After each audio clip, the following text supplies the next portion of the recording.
Y esos espíritus además le dicen ya cerca de, será finales de 1907, no, mediados de 1908, le dicen que tiene que escribir un libro, una obra con la cual cambie el destino del país.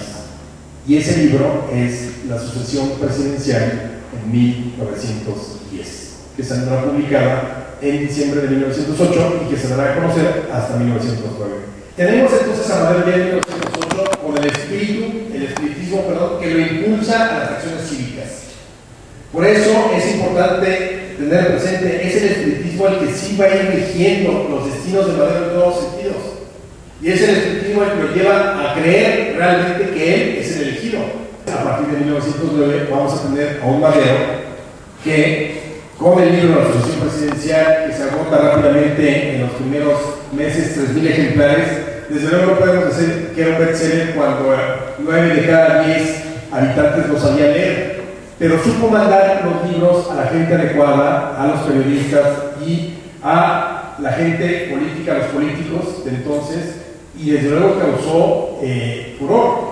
Y causó tal furor que la segunda edición va a estar saliendo para marzo, abril de 1909.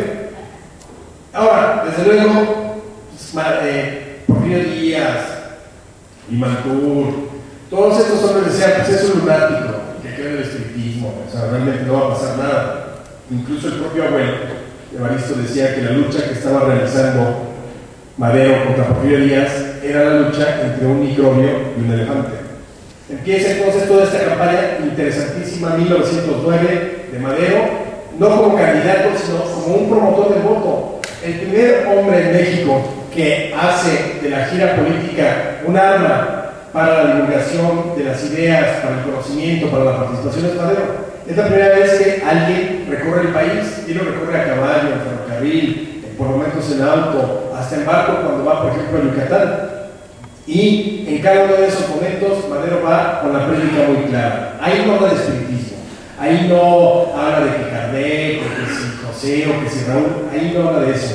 Habla exclusivamente de el liberalismo, sufragio efectivo, no reelección. Los postulados que él establece en el libro La sucesión presidencial de 1910. Le da por un lado a don Porfirio diciendo que ha hecho cosas importantes, pero que su peor enemigo es la permanencia en el poder, porque la permanencia en el poder ha acabado con el espíritu público, porque la permanencia en el poder de Porfirio Díaz acabó con la vida cívica de los ciudadanos, porque los ciudadanos terminaron durmiendo bajo la fresca pero dañina sombra del árbol venenoso, como lo señala Madero, y ese árbol venenoso y esa sombra fresca es el porfiriato, porque finalmente, como diría José Villegas, después de conocer lo que han sido las dictaduras, por ejemplo, latinoamericanas, el propio José Villegas decía que la dictadura de Porfirio Díaz podía ser una dictablanda o una devodura, porque si bien sí tuvo sus excesos, más bien la sociedad que abdicó de sus derechos políticos y prefirió la paz, o la pax porfiriana, como se le llamó.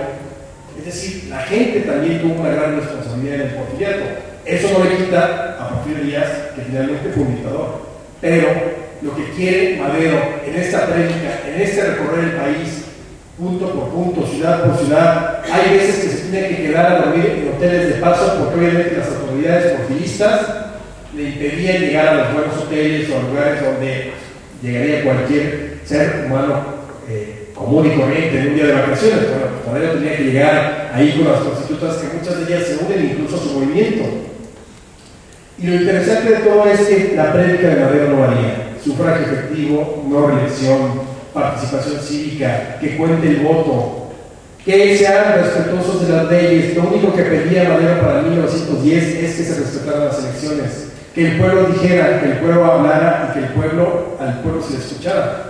Y entonces va encendiendo todo este movimiento importante cívico que se desata y que además había sido desatado no nada más por la cuestión del espiritismo y Madero. Luego hay muchas contradicciones políticas y sociales en todo este proceso que cuentan. Es una dictadura larga, cansada, anquilosada, con un grupo de poder que está envejeciendo. De hecho, el ejército federal hacia 1910, que tenía 4 generales principales de división, todos estaban arriba de los 70 años. Todos habían envejecido con la dictadura. Los más jovencitos eran Limantur con cerca de 56, 57 años por ahí. Justo Sierra más o menos igual. Es decir, la juventud, los nuevos, los que llegaban con Madero, eran los que tenían abajo de 40. Vasconcelos, que había nacido en 1882, pues prácticamente estaban en los 30 en ese 1900-1910. El propio Madero, cuando inicia la Revolución Mexicana, tiene 37 años. Ni siquiera va a llegar a los 40, lo van a matar unos meses antes de cumplir 40. Entonces es también una visión importante de un cambio generacional, lo que inspiraba a Madero. Y es un movimiento, a diferencia también de lo que siempre se nos dice, de clases medias preparadas. Llega el año de 1910, obviamente nadie pensaba que el presidente Porfirio Díaz ya para ese momento dejara el poder. Incluso ya los propios porfiristas lo habían candidateado y habían lanzado su candidatura. Como siempre, hay una falta de lectura de los tiempos en los personajes. En el caso de Porfirio Díaz, si él hubiera dejado libre las elecciones, seguramente no hubiera perdido. La propia inercia de los tiempos, la propia inercia de una dictadura, de un régimen de tanto tiempo, le hubiera dado el triunfo sin lugar a dudas. Ahora, es la séptima reelección en el caso de Porfirio Díaz. Séptima reelección. Y sin embargo, los anteriores, la gente ya había perdido totalmente el ánimo de ir a votar, como sucedió un poco aquí durante los 70 años del PRI. Ya para que votamos en el siglo 70, si ya sabes qué va a pasar. Igual el único fraude documentado es el de 1910. Y para empezar, Madero, una vez que es candidato el 15 de abril de 1910, es lanzado como candidato por el Partido Antireeleccionista aquí en la Ciudad de México. Obviamente se acercan las elecciones, estamos hablando del 15 de abril de 1910, y en junio en Monterrey le hagan un show de que cometió un delito, que era un delito menor, que supuestamente obstrucción de la justicia para prender a uno de sus hombres que había hablado mal contra el dictador, y entonces por eso lo encarcelan. Y Madero en junio de 1910 está preso, primero en Monterrey, y de ahí lo trasladan a San Luis Potosí, que es el lugar donde va a estar preso durante las elecciones presidenciales. Y ahí sí empieza una cacería de maderistas por todos lados. Todos los maderistas que logran escapar se van desde luego a San Antonio, Texas, que es el lugar como el centro de reunión de todos los exiliados, expatriados y todos los futuros maderistas. Hay otros que no pueden escapar y terminan en la cárcel, pero realmente ahí sí se ve ya el poder de la dictadura en todo su esplendor. Obvio, respetaron la persona de Madero, porque incluso San Luis Potosí sí estuvo unos días en la cárcel, pero luego lo confinan a la ciudad. Es decir, no puede irse a la ciudad, aquí se da el proceso y ahí permanece durante varios días. Vienen las fiestas del centenario, bombos y platillos, el desfile histórico, el paso de las antorchas, los restos de los héroes de la patria y demás. Madero está preso. Pero las manifestaciones en contra de Porfirio Díaz siguen. Pequeñas quizá, pero está prendida esa efervescencia política e indignación por la presión de Madero.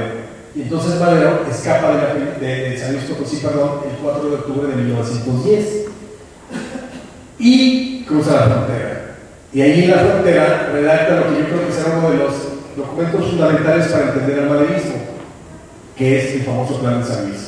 Aunque el Plan de San Luis tiene fecha del 5 de octubre de 1910, finalmente termina de escribirlo, de redactarlo por ahí el 20 de octubre.